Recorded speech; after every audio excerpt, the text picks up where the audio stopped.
So welcome to this new video of the Fiction Serie. Rewatch previous extract to remember the context. Remember that the movie is available on Netflix, and well, let's get started. So first sentence. 住んで都にするしかないさ。住んで都にするしかないさ。So here you should be happy because you have something that you know here. So we won't even talk about it right now. I let you translate after I explain you ni suru, which you don't know yet. So basically, when you have suru, so suru is shimasu, which means to do. We've encountered it many times, so you should know it. But it should be o suru, to do something, to do what? Something. So o suru, 何かをする, to do something. And yet here it's ni suru. So actually it's an expression in itself. It means to transform something into, well, something else. So basically the pattern is x o y ni suru. So to make x y. So let's see a few examples. First example, 彼女を幸せにします. So 彼女 means a girlfriend, and 幸せ means happiness, or actually in many situations you can use it as an adjective, even if originally it's a noun. So 彼女を幸せにします. します. I will make. 彼女を my girlfriend. 幸せに happy. You see, to make X, Y. So to make my girlfriend happy. Then 部屋をきれいにします. 部屋をきれいにします. Same thing. します. I will make. 部屋を my room きれいに clean. So of course it means I will clean my room. Then 先生はテストを簡単にしました. So of course you can add a subject, right? No problem. So the teacher, 先生は the teacher しました made テストを the test 簡単に easy, well, easier. It's better here to translate by easier in English because since ni suru indicates that something is transforming into something else, it makes more sense to translate by easier. And then finally, インターネットは私たちの生活を便利にしました. So インターネットは internet しました made. Made what? 私たちの生活を so our lives. And it made it what? 便利に it made it convenient. So basically, you use yにする when before it was not the case, but someone or something made it this way. So I say made, but of course it can be will make. Someone or something will make it this way, or is making it this way, or has to make it this way. It can also be an order, like clean your room, make your room clean. Of course, you can use any tense. But you see that in every situation, it means that some transformation is going on. And someone is making this transformation happen. So why do you have ni here? Because we could wonder. So you can just learn the expression by heart. It totally works. But if you wonder why you have ni, it's because it's a target ni. And so since you're transforming something into something else, then this something else is a target. You transform it into this. So it's a target ni. And so let's go back to our sentence. 都にする. 都にする. So here, of course, since we're in Japanese, the object is implied. So you have to guess what will be transformed into a capital. And of course, it's the stone. the new town they're moving in. So この町を都にする to make this town our capital. So to make it our capital. So actually it's a saying. We'll see after. And so basically you should have everything to translate the sentence. So just know that 住んで is a T form. Yes, the T form that we studied in the last Converse video is the T form of the verb 住む, which means to live, to reside, etc. Maybe you know it because you've learned it in the sentence 東京に住んでいます. For example, 東京に住んでいます. I live in Tokyo. So this verb comes from 住む, which means to live. And basically, you should be able to translate everything. So press pause and try to do it. So it means we won't have other choice but to live, like live here, and to make it our capital, to make it a capital. So しかない, we won't have other choice but 住んで to live and 都にする to make it a capital. So actually this is a saying. This is why it's a bit weird. Originally it's 住めば都. So you have the same verb. 住めば comes from 住む. It's just not the same form. And it means that wherever you live, you will get used to it and eventually feel at home. Wherever you live, it will be your capital because you will get used to it. So I hope that you're pretty happy with that sentence because you see that the things that we are studying are useful. And yes, I can tell you they are useful. So maybe you've been for the first time able to translate the sentence by yourself. And if you couldn't do it, then whatever, don't worry, it's fine. We'll translate so many things that at some point you will be able to translate them. Don't worry. But if I get a bit little nitpicky, actually it's not completely accurate. Because as we said, the form connects adjectives, verbs, sentences, and I told you that you could translate it by and. But I also told you in previous video that it was more complicated than that, of course. And so here, actually, you shouldn't translate by and. It would be more accurate to translate by. We won't have other choice but to make it our capital through living here. But whatever, honestly, whatever, and you kind of get the meaning even if you don't translate it like perfectly, so it's fine. We'll see later, don't worry, we'll study it a lot. And then that thing, it's the sa at the end of the sentence. So once again, you can completely ignore it, it's fine.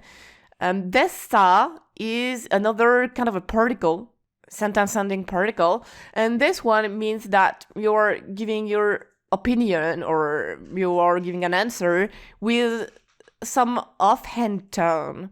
You see, like the mother looks a little bit concerned, but the father doesn't care. Like the father is very optimistic, you see, he's like, it's fine, we will get used to it, don't worry. So basically, why are you even worried? It's completely fine, you see, offhand tone. Okay, so now let's go to the next sentences. So this time it's the father who's talking. As you can see, the kanji that we studied in the previous video, お父さん, お父さん. And so he says, ほら、あれが小学校だよ。千尋、新しい学校だよ。And these sentences, you can translate them. So go on, press pause, try to translate them, and also try to ask yourself why there is yo. So it's very easy to translate because this is X, Y, this sentence or Y, this sentence. The only difference is that instead of having wa, you have ga. So we'll see why, but whatever. Honestly, it almost won't change anything in the translation. So whatever. So, ほら、あれが小学校だよ is ほら、look, あれが so that is far away from us, so we guess outside of the car, for example, if we didn't have images. So that out there, over there, 小学校だ is the elementary school. So remember, basically you should know, but これ、それ、あれ are all translated by this or that. これ is for something that is near the speaker. それ is for something that is close to the listener.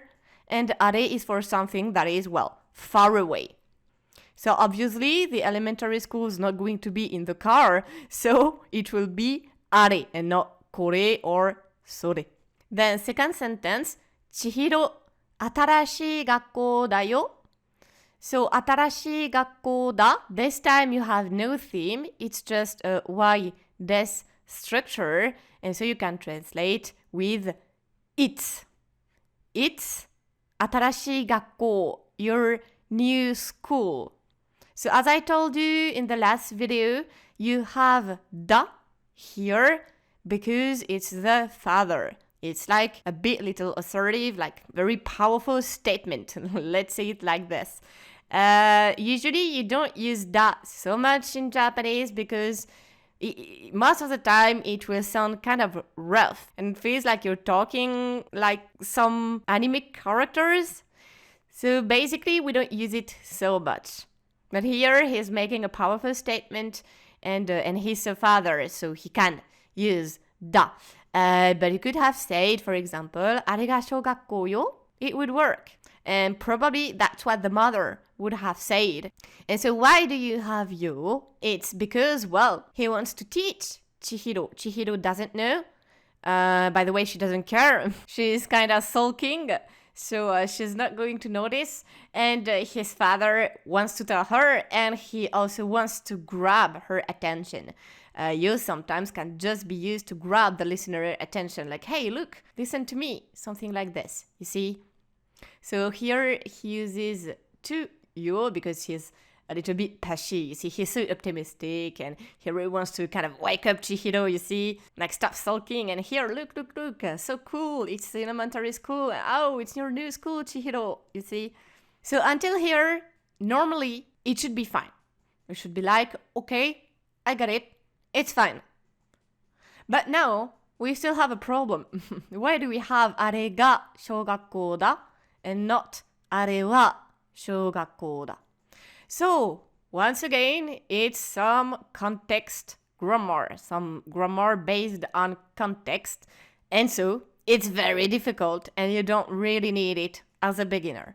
If you use wa instead of ga or ga instead of wa, it might sound weird, but in many situations, you will be understood. So for the moment, as beginner, this is the most important thing, is that you can make sentences and be understood.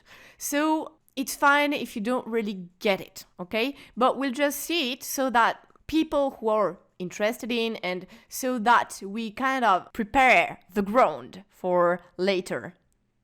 So, wa indicates the theme. Ga indicates in many situations the subject. That won't change. But both have like subtle, little nuances, like some other little meanings. And so, in some situations, you should use ga, and in some other, you should use wa. So, in this kind of sentence, like a wa des sentence, for example, when you use wa, it's to talk about something that you already know. The speaker and the listener know what you're talking about or who you're talking about. But when you use ga, it's like new information. So new information, once again, is not really gonna help you. So rather think that it's for something that kind of pops in front of your eyes. You're like, oh, and you see here, they're driving and all of a sudden the elementary school kind of pops up in front of their eyes. And so, あれが小学校だ. If you said あれは小学校だ, then it would mean that you all know that there is something over there.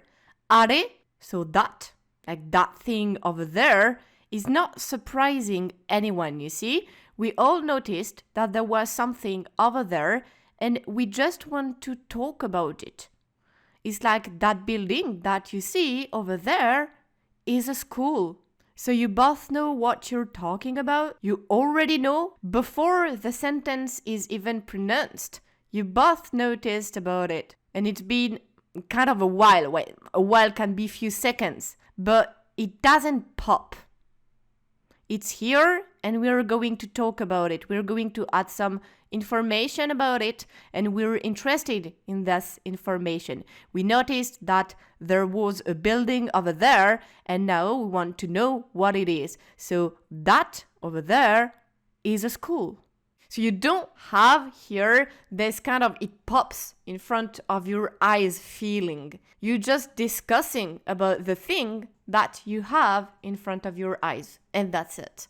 But when you say あれが小学校だ, we understand that it's kind of a surprise, like it pops in front of your eyes. It's completely new. This あれ, the thing that we see, is like completely new.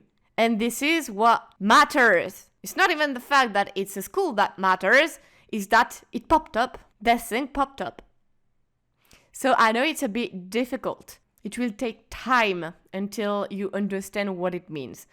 This is why I'm trying to explain this so early, precisely because it will take time.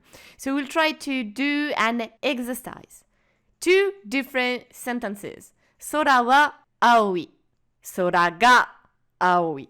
So of course, 空は青いです。空が青いです. It's in casual speech.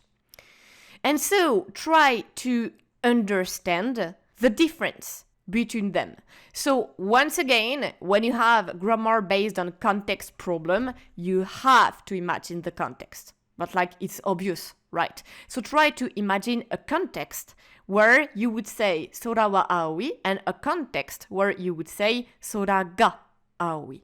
And don't even try to translate it in English because it will be the same. Like in English, you don't have anything to make this kind of difference, so it will be the same. So it's useless to try to translate. So press pause and try to find something. So for example, 空は青い, 空は青い. So は indicates that nothing popped up. So it's like the sky. 空は, yes, we know what it is. And we're just adding some information about the sky. The sky is blue. So it's a general truth. And what else is often used for general truth? You take a topic, a theme that like everyone knows about, like sora, okay, the sky, I see what it is, no problem. And then you add some information about it to make a general truth. And that's it. So you have no surprise effect here, and of course you don't have since it's general truth. We're talking about the sky that everyone knows about, like the general sky, you see. On the opposite, when you say 空が青い, you understand that something popped up. You're not talking about the general sky. You are talking about a sky, if you can say it like this, that is right in front of your eyes. And there is something surprising about this. Well, surprising because it popped up and you didn't know before. And so, for example, it could be when you wake up in the morning, you open the stores, and oh, the sky is blue. 空が青い. So here, you wouldn't use wa. That would be like super weird. Like, yes, the sky is blue. Like it's no news. Thank you. But when you say 空が青い, we understand that you're talking about like the sky that you see right now. And it could be cloudy, for example. But no, 空が青い. It's blue.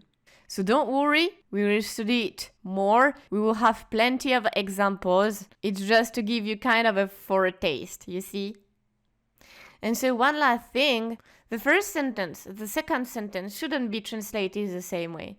あれが小学校だ. When you have あれ, It's very huge. It's very powerful in Japanese. It's got lots of meaning. You can just translate by it's the elementary school. Well, of course, in like a professional translation, you can because, well, but whatever. But basically, in Japanese, you shouldn't translate this way. You should translate by that over there, it's the elementary school or is the elementary school. Are is not a simple it. It's got huge meaning. It's really a that. That is the elementary school. Not only it's the elementary school. And you see that the second sentence on the opposite is 新しい学校だ. You don't have あれ. So this one you can translate it, it's your new school. So why is this important? It's because many beginners tend to add これ、それ、あれ in like every sentence. Whenever they want to say it's blah blah blah, they're going to add これ、それ or あれ. But no, because the meaning you add when you do this is very huge. If you just want to say it's a cat, it's my house, it's my friends, you don't need it. You do it when really you want to highlight this or that. I will give you an example so that you understand and you never make this mistake anymore. So for example, here is a picture.